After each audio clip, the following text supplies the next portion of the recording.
Hello viewers, நீங்கள் வீடியோவில் பார்க்குறது தாங்க பிரிக்ஸோட் கோலன்.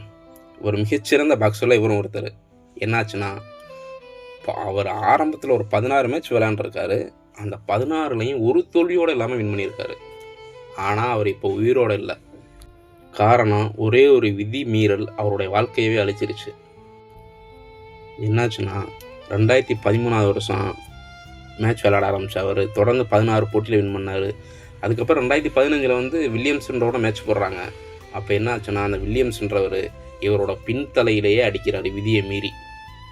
அப்போ அவர் போய் அம்பையர்கிட்ட சொல்கிறாரு, இவர் விதியை மீறி பின்னாடியே அடிக்கிறான் அப்படின்னு சொல்லியும் அம்பையர் கேட்கவே இல்லை. மேட்ச் முழுக்க இதே மாதிரி நடக்குது. அவர் தோத்துடுறாரு. அவர் ரூமுக்கு போன உடனே ஒரு 10 நிமிஷத்துக்குள்ள மயங்கி விழுந்துடுறாரு. அப்புறம் அவர் அவசரமாக ஆஸ்பத்திரி கூட்டி போகிறாங்க. மூளையில் ரத்த கசிவு.